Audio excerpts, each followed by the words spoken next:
Hi guys, thank you all for tuning into Big Mama Story Time. Story time! Please don't forget to like, subscribe, comment to my page.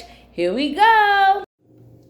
Hi guys, thank you all for tuning into Big Mama Story Time on today. Today I will be reading to you guys another story out of the Disney's Christmas Storybook collection.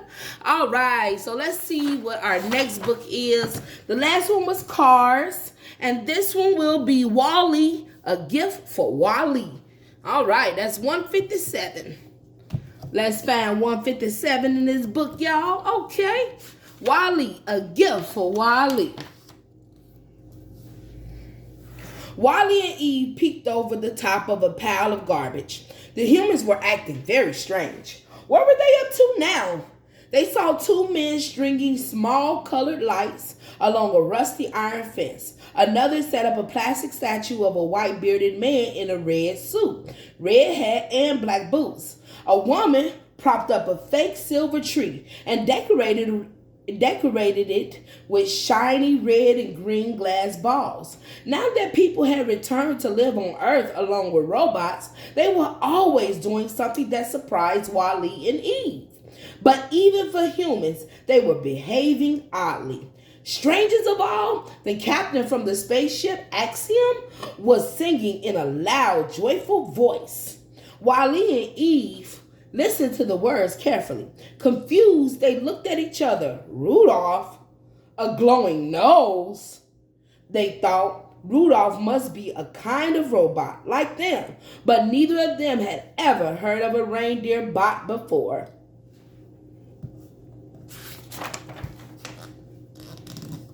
Wall-E and Eve snuck closer to where the humans were working. They called their bot friends over. While all the robots watched curiously, the humans hung a green circle with small red dots on a storefront.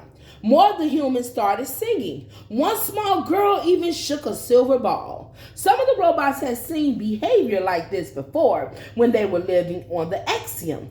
It seemed to happen every 12 months. They had never been able to figure it out. Just ask, y'all. Just ask. Wall-E looked closely at the humans. He tried to figure out what made this so different. Then he put his little metal finger on it. The humans looked happy. Most of the time on the Axiom, they had looked tired and bored, but there was something about what they were doing right then there on Earth that made them very happy. Wall-E thought that if it made the humans so happy, maybe it would make the robots happy too. For hours, the robots studied the humans. They stored what they saw in their computer brains. Then they set out to copy the humans. Some of the bots picked up trash the humans had left, bits of tinsel, fake holly, and scraps of brightly colored paper. The light bots collected hundreds of strings of lights. Wall-E already had a couple in his trailer. He'd always thought they were pretty, and Eve loved them. The bots draped Wall-E trailer with lights. When the electricity was turned on, the lights shone so brightly they looked like a supernova.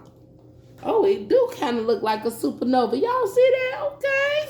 That's a lot of light over there. Blinding them a little bit.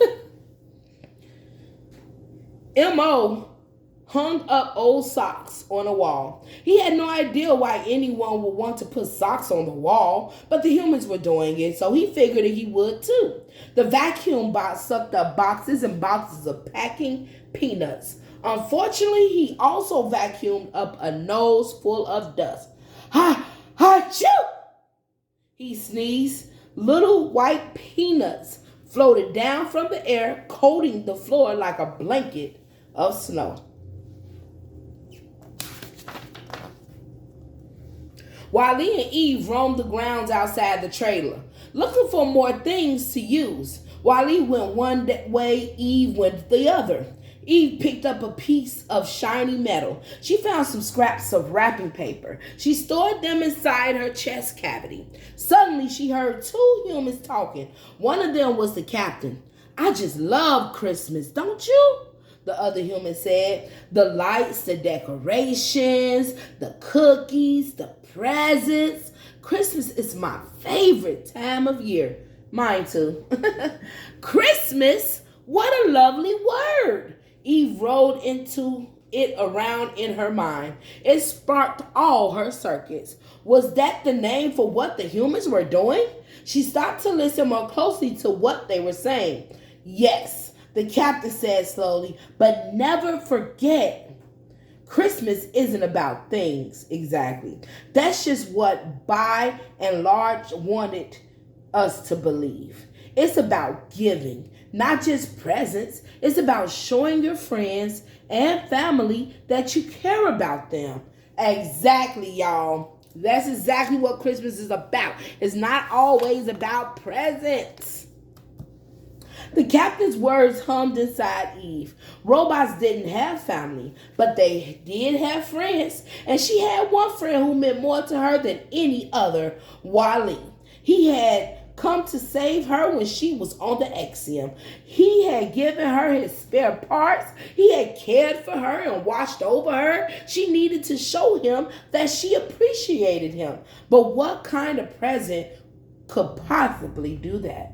Eve roamed far and wide. She searched and searched. She found many pieces of junk.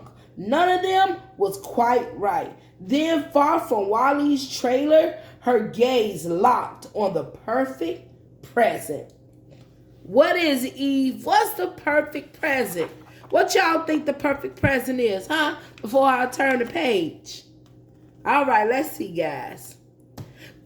2 days later, it was Christmas Eve. The bots had prepared a celebration just like the humans. Some of the smaller bots were stirring with excitement. The umbrella bot wore a pointy red hat with a white pom-pom on top. The robots beeped out the word to the songs they had heard. They didn't always understand the human words, so they made up some of their own. We do that too, y'all. While all the bots were celebrating the holiday in their own high-tech way, Eve pulled Wally aside. We finna see what the gift is.